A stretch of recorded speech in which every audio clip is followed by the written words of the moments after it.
Welcome to this live feed. How are we today? I'm hoping everybody's very well. Speaking to a really interesting subject matter today, and something that I've been personally exploring for quite some time in my own life, few years, and speaking to understanding regret, speaking to understanding our worth as people, understanding how we act and behave in accordance with our self-worth and what that actually means to us, but also how that impacts our lives and how we are then impacted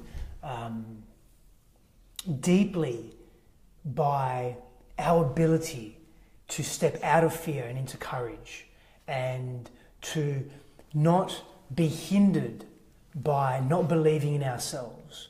Or how do we cultivate our ability to take meaningful, massive, transformative action? And we need to define what meaningful, massive, transformative action actually means. Edini, thank you for joining. I appreciate it. So what we're looking at is, let's first define meaningful, massive, transformative action, and how we can apply that in our lives, and how we can actually grow from that experience. Because when we begin to take action in areas of our lives that actually resonate with us, Brock, how are you, brother? Good to have you on board. When we take action in our lives with respect to who we are as people, to our authentic selves, life really begins to take shape in a different way than we're generally accustomed to. So massive action isn't necessarily defined by, hey, need to, boom brother boom, need to move country, or need to separate from my husband or wife of 30 years, or need to do something drastic, or it's not, or need to invest every single cent that I have in a particular business, or it doesn't have to be extreme. See, massive action, massive transformative action is not defined by extremities.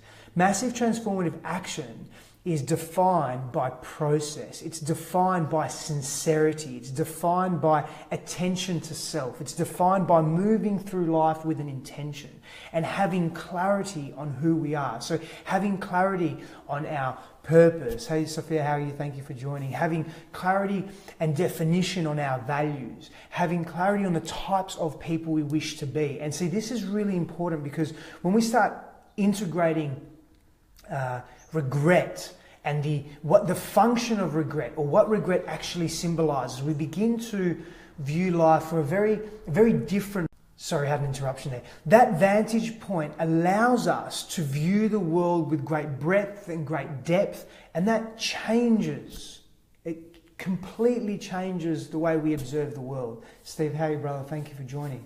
So let's just go back to massive transformative action, because this can be a sticking point for so many people, and this is intrinsically linked to regret, because we have a paralysis by analysis with respect to actually taking action in our lives, and we develop this paralysis by analysis because we overthink, or we're overwhelmed. Anya, how are you? Thank you for joining. Or we don't quite understand where we're at. So within ourselves, of course, within our needs, what we want, where we wish to be. So we begin to be stunted by fear, and we don't take any action at all, because massive transformative action can trigger us. We just think, well, hold on a second, that's too much. How can I go from 0 to 100 if we were to quantify it? Or how can I go from one place or one state of being to something that is so far in the distant future for me? And it's not about making these huge leaps. The huge leaps are actually represented in you being connected to self, in you being very understanding and compassionate towards self, in you making small steps, Philip, how are you, towards your purpose, towards your purposes, towards who you wish to be, towards how you wish to live life. Now, when we do that, and when we do that in a very articulate way, the world for us changes. The way we actually perceive ourselves in relation to the world, so our models of reality begin to transmute and transform.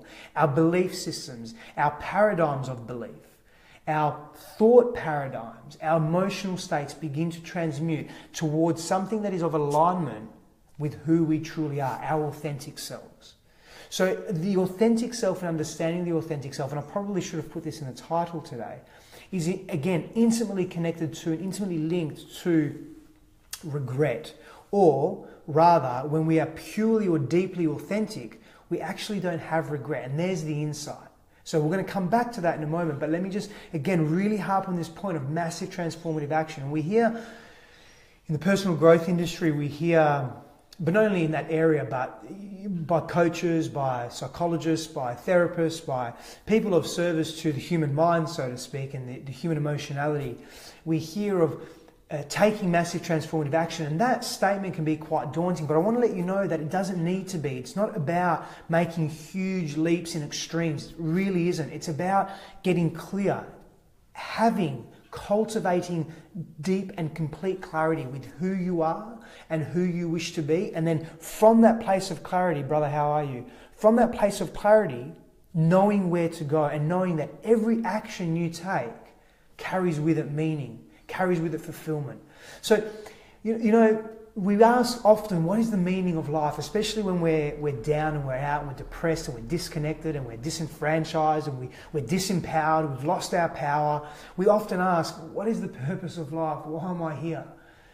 What am I meant to be doing? How am I meant to be living this life? What can I be doing better?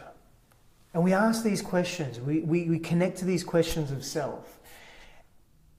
And in that space, most of us will say, I just want to be happy. But then we want to begin to debunk what happiness actually is. We want to understand with great clarity, what is happiness? How does happiness serve us? And what does it mean to be happy? How do I fucking live in happiness? Hi Lisa, how are you? It's good to see you. I haven't seen you for some time. So we ask, what is happiness? What is happiness? What is happiness? I don't get it. But let me tell you what happiness is, yeah? And this is intimately linked to our authentic nature of self. This is intimately connected to who we are at a genuine, connected, collective and individual level.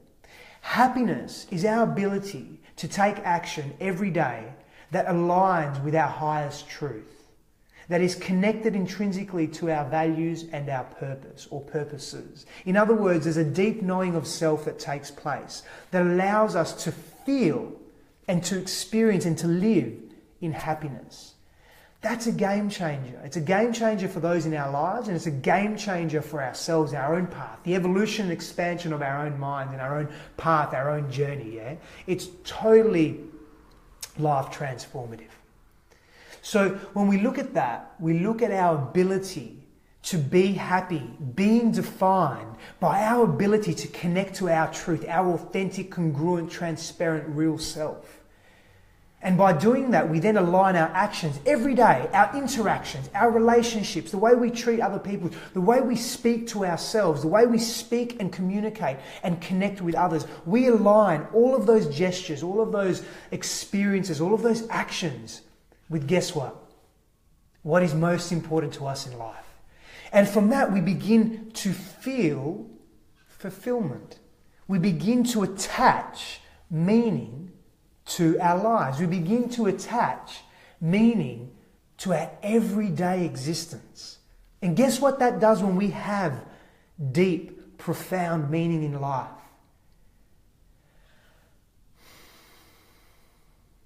We become happy. We experience happiness. Now, if we are happy by default, we are not living in regret. So now that we've defined what massive transformative action is, which really is just taking small steps, digestible, palatable steps towards our goals, our objectives, our truth, our authentic nature. Hi, Leanne, thank you for joining. That's what massive transformative action is. How do we then not live in regret? Because this is a fucking sticking point for so many of us. How do we not live in regret? How do we connect so deeply to ourselves that we do not feel regret? We do not feel disempowered. We do not feel like we are missing out in life, that we are not claiming what is ours experientially. That we are claiming what is, that we are not claiming what is ours from a feeling state, from our emotionality. There are 4 bodies that comprise who we are as a human being: the physical, the emotional, the spiritual, and the psychological or cognitive or mental. Now, with these 4 areas, we must give these 4 areas of life almost equilibrated attention. They deserve, each area deserves equitable attention in life. Because if we don't do that, what happens is we become either extreme in our gestures and posturings, our belief systems, our models of reality, which of course, and our thought paradigms, which of course underpin the way we behave with ourselves and with others, the way we treat ourselves. And if we act in these extremes and we pay too much attention to, for example, to the spiritual, or too much attention to the emotional, we neglect our physicality, which is our housing for our ability to experience consciousness, to be conscious beings, to move through the world and understand concepts beyond our perceived capacities. Ralph, how are you, brother? Thank you for joining. Long time no see. Thank you for coming on board. When we do that, we lose an intrinsic part of who we truly are. And what that means is that we lose our ability to be very balanced in life. We lose our ability to view and observe life in such a beautiful and profound way that is very connected and authentic. Today's theme is about living authentically. So how do you live not in regret? That's the theme of today, because regret is debilitating. Regret is disempowering. Regret breaks us. Hi, Melanie. Thank you for joining. Hi, Mum. How are you? Regret breaks us down, destroys us. It helps us view the world in a disconnected, disenfranchised manner. And regret compounds. Like any experience in life, the more we experience a particular state of being, the more we understand the world in a very particular way, the more that experience influences and impacts us, and it compounds in our psyche, in our reality, in the way we view the world, our models of reality. Now, you can choose to engage in very authentic, beautiful, happy, meaningful, wondrous experiences, or you can choose to engage in fearful, restricted, constricted, autocratic, frustrated, angry, disconnected experiences. The choice is ultimately ours, but know that we are very connected, relational, socialized beings. We rely on each other for the way we also perceive the world. Yes, we have choices with respect to how we behave or respond or react, but we all, well, not so much reaction because that's more autonomous from the brainstem. The complex brain is more a survival mechanism. But we can control our level of reaction in our modern society, in our modern world, as opposed to not overreacting when we don't need to. Because there's so much, side note, there's so much complexity to our world, our culture, our society. I call this cultural clutter, that we often are releasing cortisol far too much, that we are often in stress states and fear-based states far too often, that we actually don't need to be, but our brain interprets that as a fear response or fear reaction. So we start physiologically behaving in alignment with fear, or behaving in alignment with loss or danger or whatever it may be. So we can, through cognitive control and mechanisms of understanding self, we can actually reduce that deeply. Side note, I'm actually going to run with this because this is really important. There's as we release, and I've spoken this before, as we release cortisol, and fuck, I've forgotten what the hormone's called. Sorry, but as we release cortisol is necessary for us. So it's necessary, and see, actually this is really important, this links in. So when we're speaking to regret, we often are in regretful states because we come from a fearful state. We come from a closed state of being. And I'll speak to closed and open states in a moment. But we often experience regret because we're living in fear. We're living in fear of taking action. We're living in fear of being ourselves. We're living in fear of not being the fullness of who we are, yeah? Or not expressing that fear of being judged, fear of being ridiculed, fear of failing, fear of success, fear of fucking fear, just so much fucking fear. And that's part systemic in our society, it's part individual, it's part familial, it's part cultural conditioning, it's part compounding effect, and we spoke to the compounding effect earlier. But cortisol in the body, when it's released, it's a very valuable mechanism for self-protection and self-preservation, yeah? And we need cortisol to be released in the body. But when cortisol is excessively released, when it's released in a chronic manner, this is not healthy. And the complexity of our culture, you know, when we engage the development of the limbic brain, the emotional faculties, how we interact with the world, the social brain, the prefrontal cortex, has allowed us to experience life in a very astute, detailed, deep and complex manner. And what generally happens is, because of that, we sometimes often interpret situations as threatening, but they're actually not threatening. So the body dumps cortisol. because you need to protect yourself. You need to either fight, flight, freeze. And there's another cocktail of hormones that are also dumped in the body when we're in stressed states. So we then are living in these chronically fucking stressed states of being, yeah? And with that comes an ability to inact. So we don't act. We don't take action. That paralyzes us. We then reference that in action with who we are and who we truly wish to be, even if it's unconscious, and there's a disconnection. And then we cultivate feelings of regret. But let me go back to the cortisol, because I want to give you a tool here that is super, super fucking powerful, like really powerful for alleviating excess cortisol dump in your body. So gratitude has been the art, the practice, the stillness, the beauty, the wonder of gratitude has been proven scientifically, but also pragmatically to reduce cortisol, because it releases the practice, the connected, the real practice of gratitude releases another hormone. I can't remember what the hormone's called. I'm sorry, but it releases another hormone from the same area that the cortisol is released in the body. And it actually diffuses cortisol. It brings your physiology back into balance just by being deeply grateful. Now, there are different ways to be grateful. Now, we can just sit there and say, yeah, I'm grateful for the blue sky. And it can be totally emotionless. There's a lot to be said for the limbic system. There's a lot to be said for the social brain. There's a lot to be said for who we are and how we move through the world, and the complexity of our brain, the integrated intelligence, vast intelligence of the brain. It's been created for a very particular reason. I'm not going to get into a conversation whether it's by design or not, but there's deep understanding of what the brain does for us, and there's also very little we know about the brain. But we're talking about connecting to gratitude with deep emotion, because when we evoke those deep emotions, we actually begin to feel through the heart center, which electromagnetically is so much more powerful than the brain. Yeah, and that's interesting in and of itself. So we're able to generate a great deal of energy. But here we focus on the heart, and we focus on, endorphins isn't it, Raf? You're talking about the hormone that's released. It's a it's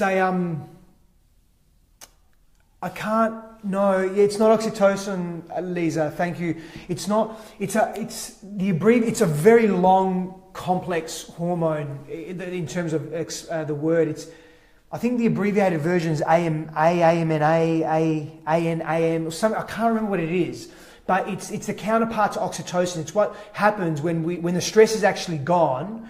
That comes into play, and it releases and it diffuses and brings back into balance those hormone states in our body, so we feel more comfortable, we feel more connected.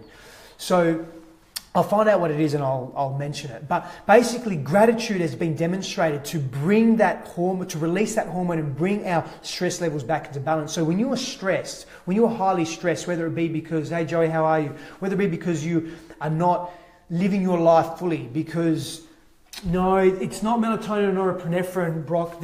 So endorphins, oxytocin, melatonin, norepinephrine. These are hormones that are released when we exercise, when we're feeling happy, when we're falling in love, when we're engaged in activity that resonates deeply with us. But this particular hormone, it's got a very long name. It's an unusual name. And I cannot remember what it is. I apologise. I will try and remember though. It may just come into me. I hope it does. But gratitude, guys, gratitude opens us up. It opens us our hearts. Hi, Rebecca. Thank you for joining. And it gives us an opportunity to reflect deeply on the quality of who we are and the quality of experiences we actually have in our lives. Now, how cool is that? And so when you're stressed, drop into gratitude, because when we drop into gratitude, now I'm going to speak to open and closed states of being. We drop into an open state of being, an expanded state of being, a courageous state of being. Gratitude also allows us to be stress-free, but drop into, oh, thank you, Oliver. I really appreciate that, brother. Thank you so much for your kind words. So many blessings, man. Thank you so much. Very, very touched. Thank you. So gratitude allows us to drop into that open state of being where we are courageous. Now, when we are courageous, expansive, and open and connected, guess what? We are more likely to take massive transformative action. We're more likely to take action towards what's most important to us, towards our goals, towards our purposes, towards our dreams, towards our visions. Now, if we're doing that, guess what? Are we living in regret? We're not living in regret. Okay, you can't change the past. That's cool. We don't want to worry about the past. But what we do is we can learn from the past. We can learn from our past experiences. We can learn from the way we behave. This is a game changer for our lives, our journeys, but also the journeys of those that are intertwined with our lives. So when we're speaking to regret, guys, we're speaking to dropping into gratitude to allow us to be in an open state of being. When we're speaking to avoiding regret or moving away from regret and actually living a full life, we're speaking to being honest with self. So I want to share something with you which is really interesting, and it's the reflections that I've had the last few years, but particularly the last few weeks. So I've looked at my life, and for so much of my life, I was living a very dishonest life, living a life where I wasn't completely honest with myself, with what I wanted in life, with who I was, with where I was going, with what I valued most, with what my dreams were, and actually living in alignment with those dreams. Hey, Jared, thanks for joining, brother. And so much of my life was lived in that way. And in accordance with that, because I wasn't living authentically, truthfully, openly, fully, guess what was happening? I was living in regret. When I began to live very honestly with myself, with who I was, what I wanted, my desires, got real clear on my purpose, on my values, on my dreams, on my vision, on my belief systems. And it's a continuous journey, by the way, yeah? It's always evolving, it's ever evolving. Hey, Silvana, thank you for joining. But we begin to understand that that journey of truth and authenticity, that congruent, open posturing with self, it's life transformative because you begin to live in complete honesty. This weight just is like, lifted off your shoulders. It's like, it's fucking amazing. It feels so deeply liberating to be able to move from a place of being disconnected from self and dishonest with others and dishonest with yourself to moving to a place where you are comfortable in your own being. Now, let me be really clear, guys. Let me be really clear. This is not a path that is easily tread. It's not a path that happens overnight or in a few hours. I'm still on this path. I've been on this path for years and more intently the last 2 years, like with complete focus, and I have a long way to go, and I recognize and take ownership of that. And when I say a long way to go, we're constantly growing and developing and cultivating ourselves. So when I say a long way to go, I'm speaking to just being the best version of ourselves with the tools that we have at that time, yeah? And just constantly growing and expanding, because when we say what's the purpose of life, one of the purposes of life is to grow. Growth and expansion is a purpose of life, in my opinion, in my view, yeah, through my models of reality. But when I started living in fullness and honesty and completeness with myself and with others, and I gave others the opportunity to be the best versions of themselves based on just receiving my truth. They had authentic choices they could make based on the information they were receiving from me, because that was really true. It was just completely true. It was completely honest and heart-opening and real. There's no regrets. You can't have regrets if you're truthful. You can't have regrets if you're honest. You can't have regrets. The only regret you can have when you're fully honest, and here's the other key point, right? The only regret you can have when you're honest is not being honest. And when we're talking about open states and closed states of being, in parallel to that, we run desirable and undesirable states of being. So a desirable state of being is part of an open state of being, and a non-desirable or undesirable state of being is part of a closed state of being. And if you ask most people, they're going to say, yeah, I want to be in a desirable state of being. I want to be happy. I want to be connected. I want to feel fulfillment. I want to feel love in myself and for myself, in my relationships. I want to love life. I want to be courageous. I want to do those things that scare me, but that are interesting. I want to live the fullness and the experience of like the diverse experiential nature of being. Most people are not going to say, I want to be fearful. I want to be restricted. I want to be constricted in my behaviors and my attitudes. I want to come from a fear state and never take risks and never jump into life and love and experience what's of value to me. No, very few people are going to say that. I don't like talking in absolutes, so I won't say nobody's going to say that. Some people will say that. And most likely, those individuals will have some form of pathology. And I won't get into what that means exactly, but it becomes more complex. So we're talking about desirable states of being honest, being open, having that weight off your shoulders is a desirable state of being. So there's no regrets when you're in a desirable state of being. But just think of that, and don't take extreme examples. Just think into that. Think about, because today is about regret, not living in regret. And the keys to not living in regret is living authentically, living truthfully, living honestly, with self and with others. And whatever comes into your life, if you're living your truth, and you're not causing harm to others with intent, you're living your magic. And there's complexities to this. There's integrations that come with this. Again, it's a process of enveloping and uncovering and unpacking and connecting to. It's not just a simple, hey, live your truth. It's so much more than that. But we start with the ideological, philosophical concept of it. That's where we start. We start with a mental construct, then we feel into it, then we move with it, then we understand it, then we practice, live it, feel it, experience it. It changes our lives.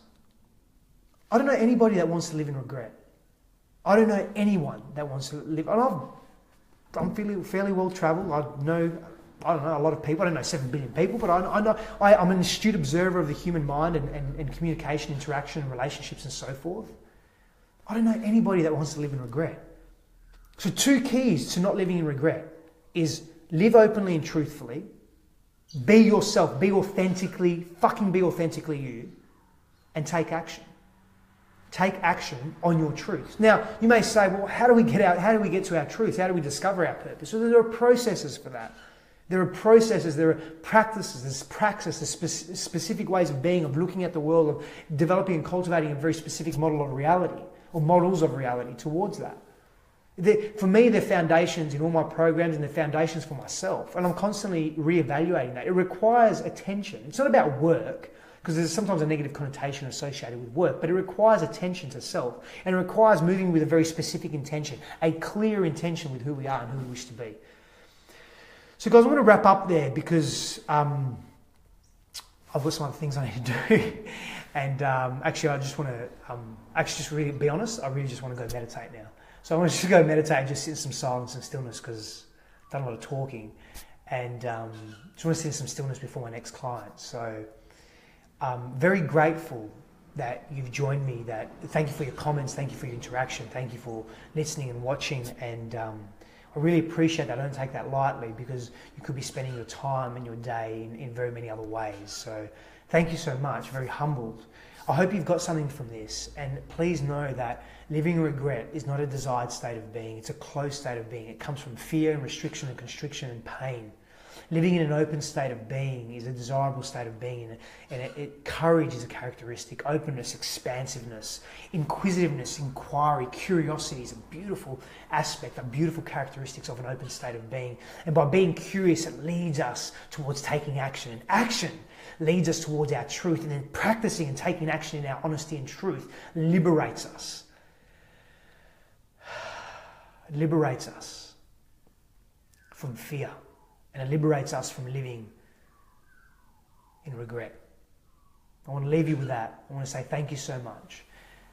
If you want more information on what I do, I will, brother. Thank you so much for that. Really appreciate it. Thank you.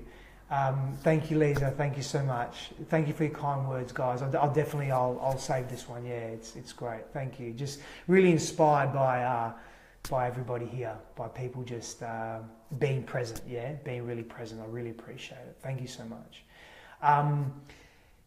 If you want more information on what I do, visit my website, stephsifandos.com. That's getting a revamp over the next 4 to 8 weeks. I'm really excited about that. It's going to be so different, completely different. And also bringing out all the programs that I've been working on the last year.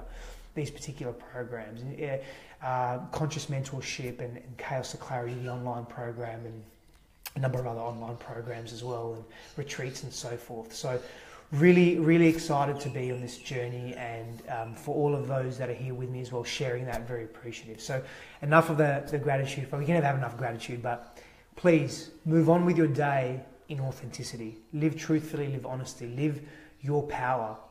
Not an autocratic power, but a genuine power, and come from that place and life will change. Thank you so much, and many blessings on your journey, and I'll see you soon.